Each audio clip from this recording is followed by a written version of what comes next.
This is Linda Jackson with an interview with Eileen Jones on the 31st of July 2014.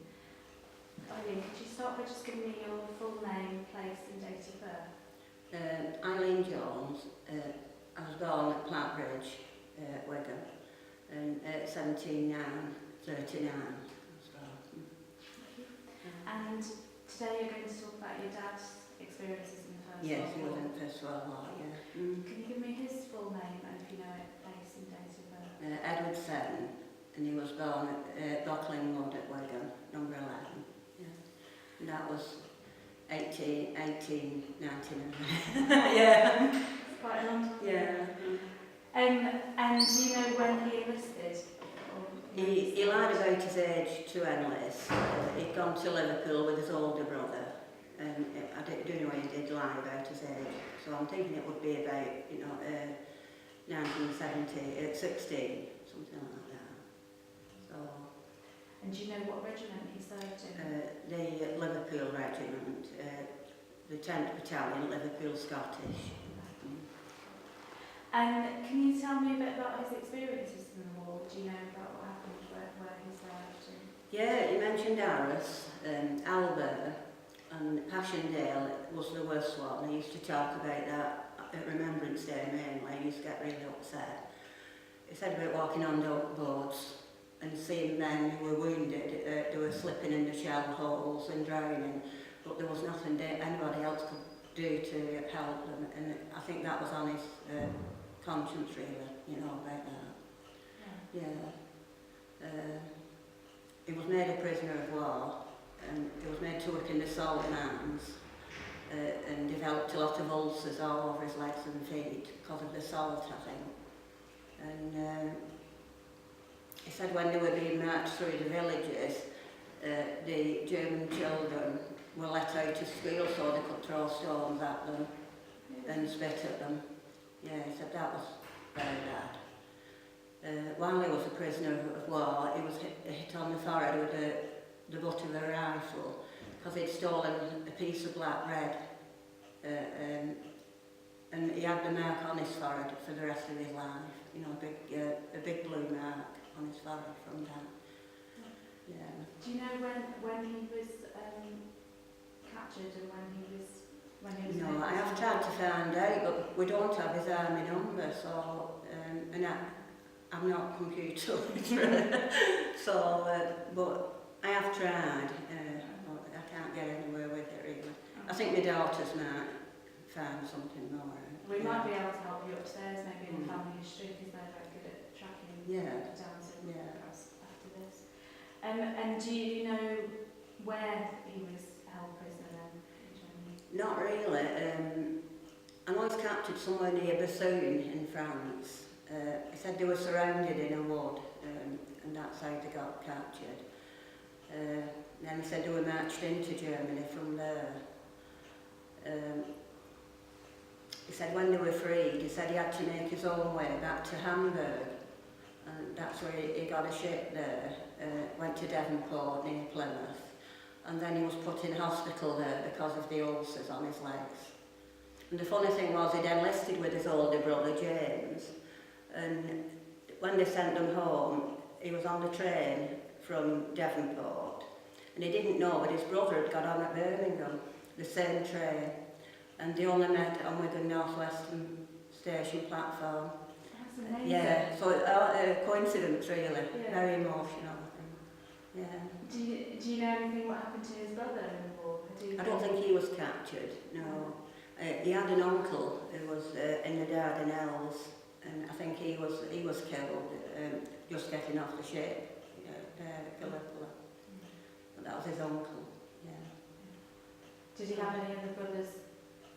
There was a big family of them, but he only mentioned about him and his brother James, enlisted, yeah.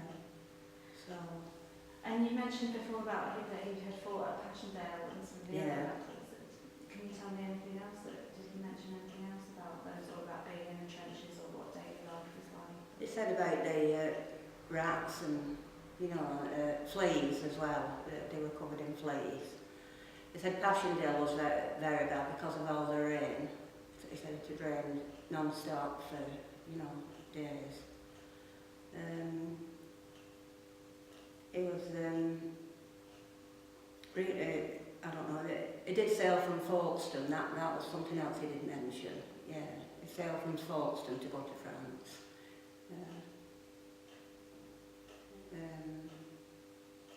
He only spoke about it at Remembrance Day, and then he got emotional over it. So, do you think, it must obviously, that experience must have had a massive impact on his life and his generation to take. oh yeah. Because it's quite rare when we've been talking to people, not many people have actually said, oh, my grandparent that ever spoke about it, so that's quite rare really that he actually talks about it.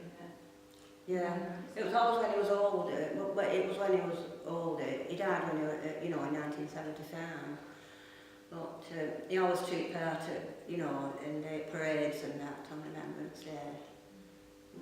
And do you know what he did? Was he awarded any medals, or have you got anything that he was? They were all burnt. There was a fire at home at Clark Ridge where we lived, and all his medals were burnt. That's how I wrote to the War Office to try and get copies for my brother, and they said I definitely needed his army number. And we saw his sister, and she didn't know it, so we've not got any medals at all. There was a victory medal, and different medals he mentioned that he had. I think there were about 3. He was very proud of it. The medical officer for the Liverpool Scottish was Dr. Chivas. And he was the only man who won 2 VCs in the First World War. And my dad was really proud of that connection, And he died at Passchendaele, Dr. Chivas, so. Yeah, he's very famous in Liverpool, isn't he? Yeah, because he was the Bishop of Liverpool's son, So. And do you know what happened to your dad when you came back to Wigan? He was obviously still fairly young, so do you know what job he got? Well, he was in the mines for the rest of his life. Yeah, I think he did nearly 50 years in the mines. Do you know which Pearson's in Florence. He went there.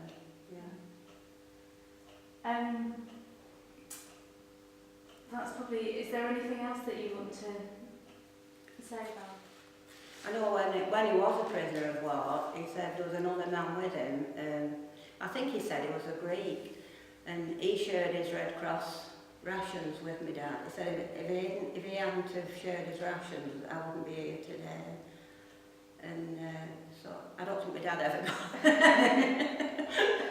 Yeah, he did mention that once, but he always remembered how many yards went into his kilt, how many paces for a slow march, how many paces for a quick march, things like that. He always remembered that. He could tell his grandchildren that.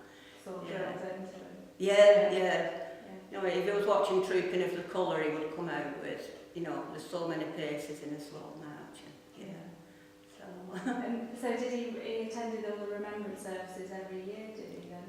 When you said he always, because we lived at Aspel, and he always took part in the British Legion, the march from there to the finger post. And, he always did that. And how do you feel about his wartime experiences? I'm proud of him in a lot of ways, of what he did. I don't think they knew what they were letting themselves in for, really. I think it was just a waste of human life, most of it. There were so many mistakes made, I think, in the First World War, that resulted in needless deaths, really. So. He was so young as well. Yeah. There must have been so many people his age. Yeah. But, I think we've covered it. I can't think of much else.